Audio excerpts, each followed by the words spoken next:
Day 1157. It is 6:58 a.m. Just got off my Warriors of God call. I just passed one of the biggest tests of my entire life. Oh my gosh. I got home last night and my roommate was sitting out in the living room and watching Netflix, and it was loud and the lights were on and I had to go to bed, and it was like 10 o'clock at night, and it was just like her and I have been at each other's throats without being at each other's throats for a very long time. Like, there's so much darkness in our house because there's so much resentment and anger towards each other, and you could just feel it. It's palpable, and it's been like that. It's crazy. When we moved in together, we were so joyful. We had so much light and life and everything. And it's gone downhill. And now it's the exact opposite. And there's so much darkness in that house. It is crazy. It is like, it's just when I'm in there and she's in there, I could just feel anger and tension. The devil literally just says things that he wants me to say about her and just let it out. And it's just been like this volcano that's been building up for the last year, where I was just walking around there like a ticking time bomb. Like, if she would have said anything to me wrong, it would have been like just death, just speaking so much death over her. And it's like the devil's been training me of what to say for the last year, and it's just been so horrible. Like, I'd just be getting ready for work or ready to go work, and it's just the thoughts are playing in my mind. Satan's just whispering in my mind like, oh, she's this, and tell her this and do that. And it's just been horrible. Like, I've been tormented by it. And then God lined it up last night, and we actually ended up having a conversation. I approached her, and because God the other night said, this must stop, and he rebuked me, and it was a hard rebuking. And he showed me that our souls are being destroyed by our egos and our pride and the tension, just the palpable tension in the house. And it's gone from a place of light to a place of darkness, and it's the home of demons right now, and you can feel it. You could just feel the energy.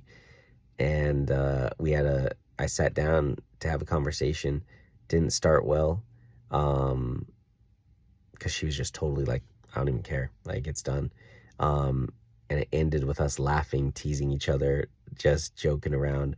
I got to express all the things that I was suppressing, and I feel so light. It is absolutely incredible. It was just such a weight lifted off my shoulders, because when you live in tension in a house with another person and there's just constant tension, it's just constant draining. It's like you walk in and there's 100-pound monster on your back that you have to carry around in everything that you do, and it's been so freaking exhausting.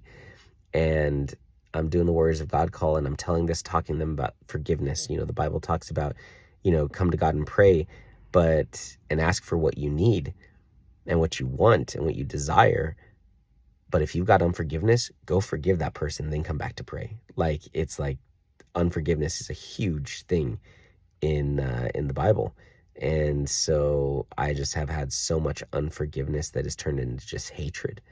And it's the one part of my life that has so much darkness in it, and I haven't been able to escape it.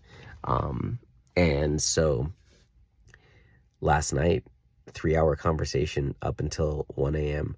talking, and it's just like laughing and joking with each other and teasing each other, and I got to express myself, and I just realized we're just very different.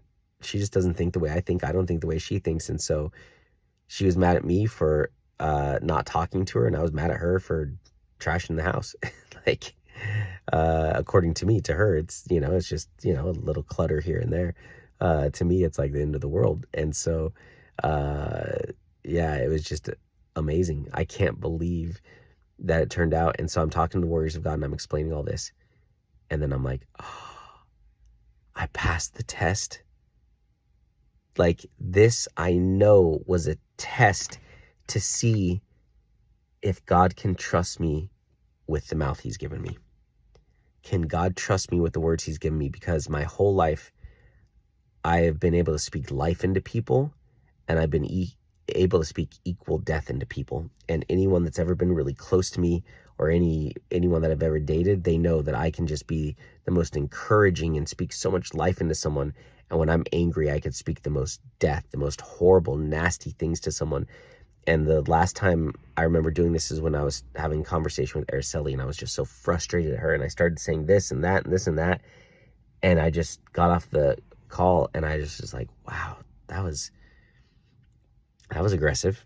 And I went to church the next day, and God said to me, Chris, I did not give you the gift of speaking to speak death over my children. And he showed me that when you have the gift of speaking, you equally have the gift of speaking death as you do speaking life. And when you have that gift, you have to be responsible with that gift that God has given you, because it is a weapon, and Satan will take it and he will use that weapon against God's children when it's meant for demons. And it's like, man, it's just like, wow. And so I remember that moment. And from that moment, I have not spoken death over someone like that since. And I've been tested for the last year to do it, because the thoughts were there, the words were there, the thoughts of those thoughts that are just would destroy if I said it out loud. That the things that you would say that you could never take back again, just the deep personal things that just would just cut to the soul. And I've just had so many opportunities to say it. And for the last year, I bit my tongue. And I just realized today, it hit me today, I passed the test. I have shown God that even in that temptation, that I will not speak death like that. And I will bite my tongue, and he can trust me with this weapon that he's given me. And I was like, oh my gosh, I passed the test. It was crazy. It was just this crazy experience. Just such a crazy experience. Like, wow, I can't even believe it, Lord. Like, because it's like last night, me going to ask her to turn the TV down, it was like I was literally walking into war.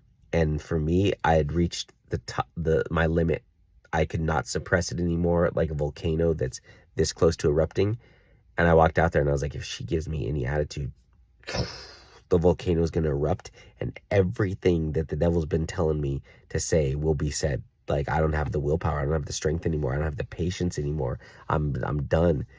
And I walked out there, and it's like I was walking into the ring, and I had Coach Satan on one side, who's been speaking death into my ears of what to say to her for the last year, and building up that anger and that resentment, that hatred. And then Coach Jesus over here, that's like, no, you know better. And I stepped into the ring, and it's like Satan thought he had me. He thought he had it. And Jesus said, nope, he's mine. And I was going to tell her to turn down the TV, and I was going to say it with so much just anger and resentment. And instead I was like, hey, when do you want to talk? I was like, what? That's not what I came to ask. And it was crazy. It was absolutely crazy. And then we talked 3 hours later, and we're laughing and making fun of each other. And it was just like, the joy is back. Crazy. We still might not live together, because we just have very different living styles. And we addressed that. Like, yeah, we're not good to live together. Like, this situation doesn't really work. And so we'll figure out if we're both staying, or if one of us is leaving, or we're both leaving. So we'll figure it out. But either way, the tension is gone, and the darkness is gone, and Satan lost, and I passed the test. Lord, you can trust me with the mouth you've given me. You can trust me with the gift you've given me. My number one gift is speaking. And over the last year, I've been tempted every day by Satan. Every moment that I'm in that house and she's in there with me, the devil's tempting me to say something. And I just have refused to do it. Wow.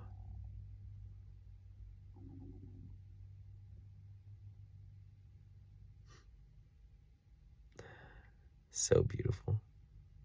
Thank you, Lord. Thank you, Lord. All right, it's 7 o'clock. There's a men's Bible study at 7:30.